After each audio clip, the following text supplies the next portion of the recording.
listening to Creative Corner with Denise on 88.9 Win FM, and that was 303, Don't Trust Me. And we started off tonight with Lily Allen, The Fear. And of course, tonight is the first Thursday of the month, so it's book chat night. So welcome, Jackie. Hi, Denise. How are you today? It's great to have you back again. Thank you. Thanks for having me. Excellent. Now, of course, our theme for tonight was actually, we ran a competition. That's right. To have our listeners decide, give us some ideas on what we should do the show, and we'll keep that up, I think, as well. Oh, we had some fantastic contributions. Yeah. Some of them I've kept on the back burner for, future shows. Terrific.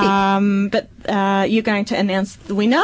And the winner is Kate Dowling from Mildura, which is fantastic that we've got listeners so far afield. And she's won a $10 Collins gift card. And what she suggested we do the show on tonight, and in fact what we will be doing it on, is eBooks versus rBooks, which is very topical. Yeah, very topical. And rBooks, just to clarify, is my term. I don't think anyone else calls them rBooks. I'm just making it up. But it stands for real books. Okay, so, which is online books or books on CDs and that sort of thing. Is that what it would be?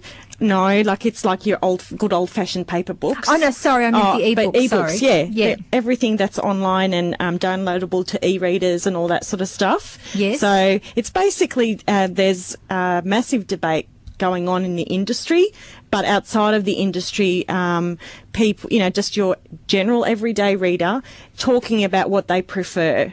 And we're just at the start of the technology, I guess. And it's like anything else. It's like when computers first came into your home, your domestic situation. People said it would become a paperless society. Well, the funny thing is, I think we probably use more paper now than we ever did. Because I think we get a lot more correspondence with your emails and everything. And think, I must print that out. And before you know it, you've actually got, as you said, more than when you didn't actually have computers. So I find it a really interesting debate. And I do a lot of blog hopping. Yes.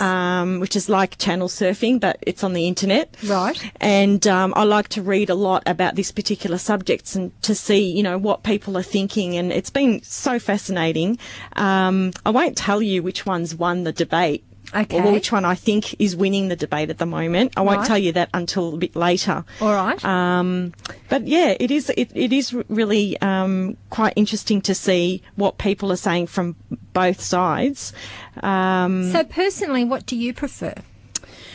Okay, there's the ones who are really strong into ebooks, who just love ebooks. Yep. Ones who really still want their real books, their paper books. And then there's the little group who really think there shouldn't be an either or. It should be just a combination. And I'm one of those. Yes. Because there's a situation where either format is acceptable for me.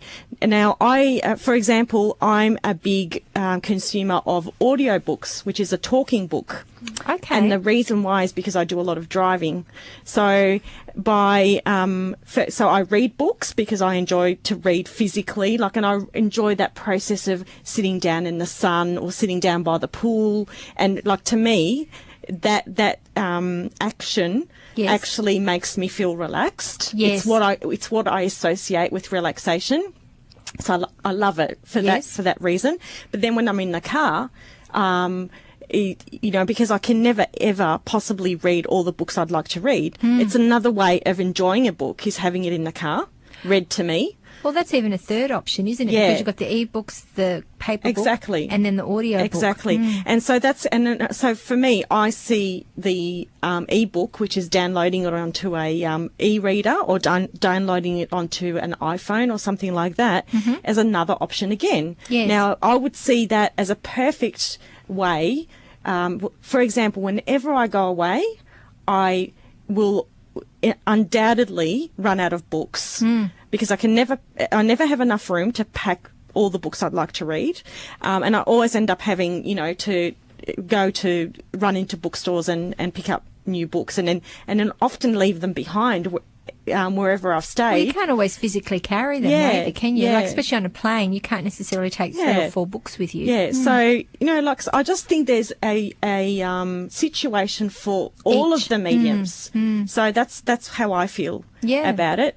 And also, I love the fact that if you've downloaded something onto your iPhone, for example, and you're sitting at the doctor's, and at the doctor's, they give you a time and they're never on time. No, never. Actually, I think there was that one time in the last 20 years that they were on time. So, I mean, I love that. To be able to, like, I hate that feeling sometimes when you think, oh, I wish I'd brought my book. Yes. Whereas if you've got it on your phone, it's very perfect. Easy. Yes. And you can always have, as you say, like that as a bit of a backup. Like you just have that in your pocket, and any time you do, like you're waiting for a train or something you thought was only going to take a short time, and then it actually ends up taking quite a while. Yeah. Although I don't think I could read an entire book on a I guess it depends how big the screen is as well. Yeah. Like on a phone, I couldn't. No. There's no way. But the new iPads, the readers, maybe. Although, I mean, you're still having to see then I start thinking about, like, I'm not going to be carrying an e-reader with me wherever I go. Because some just people like, do. Well, I know, but that's just pretty much like carrying a book, right? Or your computer, that's right. So, really, like, the phone situation is perfect for me. Yes. But then I wouldn't read a whole book on the phone. No. So, as you say, for different sort of situations. Yeah. We might come back and talk about some of the things that some of our listeners have said. Yeah. You're listening to 88.9 Win FM. And you're listening to 88.9 Win FM, the sound of the West. And this is Book Chat with Jackie and Denise on Creative Corner. Now, tonight we're talking about eBooks versus rBooks or paper books. Now, first of all, we're going to talk about what people's opinions were on eBooks. Yeah. So, like I said, I did a bit of blog surfing. Yeah. To have a look at what people were saying. The first reason why people really liked the ebook revolution, I guess. First one was social highlighting. Oh, okay. Which means that you're able to highlight. This is kind of more of a school-based or a university-based reason why people like ebooks, I guess. You can highlight passages really easily. Oh, without ruining the book. Yeah. And also... I would not have even thought of that. No. And once you highlight the passage, then you can search for it. So if, say, you're reading something like over, like quite a heavy, say, biology book or something like that. Yeah. And you're doing revision for an exam and you're highlighting stuff. Yeah. And then you think to yourself, you might come across a question and think, oh, I remember highlighting something on that. And if you were using a normal everyday paper book, it could actually take you quite some time to identify where that was. Definitely. So, or else you've had to put, highlighter all through your book and effectively ruin the book by doing that. Yeah. So with this electronic highlighting, you can actually then have a search function. The ebooks have got a search function where you can, if you remember some keywords that you're looking for, you can type them in and it'll take you straight back to that section. Okay. Yeah. Oh, that's fantastic. So, as I said, I wouldn't have even thought of that. Yeah, so there's some really great... Practical. Very practical. And I really can see, how I was telling you that my opinion is that there's an application for all forms. Yes. And I can really see how that would be extremely useful, particularly for study type situations. Absolutely. And also, too, just on the study aspect, of often... academic books particularly are extremely expensive. Yeah. So, do you know with ebooks, how does that work? As in, if you're going to use them for an academic purpose, and it's a full book, and I don't know at what level that is at. The total academic books are on the electronically available. But how would that work money-wise? Would you have to pay for it? Yeah, look, the way it works at the moment is that ebooks are just as expensive as paper books. Okay. Yeah. What they're starting to do is that they're leasing the books. So what they do is if you don't want to pay, say, like I said, a biology book, say it's $100 and you don't want to pay that, they give you the option to lease that book or to rent that book for, say, 3 months while you're doing the unit.